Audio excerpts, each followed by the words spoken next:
नमस्कार मित्रांनो, तुम्हाला असं वाटतं का की डायरेक्ट बिल्डर कडून फ्लॅट घेतल्यानंतर स्वस्त पडतो, एजंटचं कमिशन वाचतं? तुम्हालाही असं वाटत असेल तर हा व्हिडिओ शेवटपर्यंत बघा, कारण खरं वास्तव वेगळं आहे. बहुतेक लोक म्हणतात की एजंट नसला म्हणजे फ्लॅट स्वस्त, पण हे चुकीचं आहे. तुम्ही डायरेक्ट बिल्डर कडे गेलात तर बिल्डर समजतो हा कस्टमर माझी ऑनलाईन जाहिरात पाहून आलेला आहे, बॅनर पाहून आलेला आहे, होल्डिंग पाहून आलेला आहे.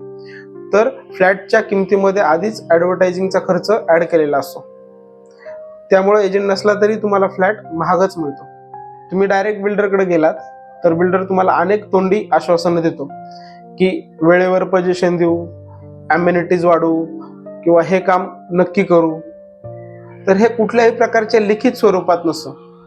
त्यामुळं कोणताही प्रॉब्लेम आला तर तुम्हाला तुमच्याकडे कोणताही पुरावा नसतो. समजा पोझिशन लेट झालं तर तुम्ही म्हणता आम्हाला रेराच्या नियमानुसार लेट फी द्या किंवा भाडं द्या. तर बिल्डरच तुम्हाला म्हणतो की तुमचंच पेमेंट वेळेत आलं नाही, त्यामुळे तुमच्यावरच लेट फी लागत आहे. तर तुम्ही वैतागून म्हणता की जाऊ देत, लेट फी नको, भाडं नको, मला ऍटलिस्ट लवकरात लवकर पोझिशन तरी द्या. बिल्डर कॅशची डिमांड करतो, नियमाबाह्य कमिटमेंट देतो, नंतर कोणतीही जबाबदारी घेतली जात नाही, कारण यामध्ये कोणी जबाबदार नसते. रेरा एजंट कडून फ्लॅट घेतल्याचा फायदा, सगळ्यात पहिल्यांदा तर तुम्हाला कोणतेही रेरा एजंटला पैसे देण्याची गरज नाही, कारण रेरा एजंटला पैसे हा बिल्डरच देतो, कारण त्याच्या जाहिरातीचा खर्च वाचतो. रेरा एजंटला प्रत्येक प्रोजेक्टचा बॉटम रेट माहिती असतो. रेरा एजंटला कोणता बिल्डर प्रॉमिसिंग आहे, कोणता बिल्डर विश्वासू आहे आणि कोणता बिल्डर नाही याची संपूर्ण ज्ञान असते. प्रत्येक प्रोजेक्टचा बॉटम रेट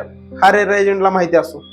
त्यामुळे तो तुम्हाला हायर रेटला नाही, बॉटम रेटला फ्लॅट मिळवून देतो, जिथं तुमचे 5 ते 6 लाख रुपये वाचतात. पोझिशन लेट झालं, क्वालिटीमध्ये फरक आला तर रेरा एजंट हा कायद्याच्या आधारे तुम्हाला दंड, पेनल्टी किंवा रेक्टिफिकेशन करून देण्यासाठी तुमच्या पाठीमागे ठामपणे उभा राहतो. थोडक्यात सांगायचं झालं तर डायरेक्ट गेल्याने काही फायदा होत नाही, पण रेरा एजंट थ्रू गेल्याने तुम्हाला स्वस्त किंमत, सेफ व्यवहार व पुढेही सपोर्ट मिळत राहतो. माझं स्पष्ट सजेशन असं आहे की डायरेक्ट फ्लॅट घेण्यापेक्षा रेरा रजिस्टर एजंट मार्फतच फ्लॅट घ्या. तुम्हाला व्हिडिओ आवडला असेल तर लाईक करा, जे घर घेणार आहेत त्यांच्यापर्यंत हा व्हिडिओ शेअर करा आणि तुमचा अनुभव कमेंटमध्ये आपल्याला सांगा. धन्यवाद.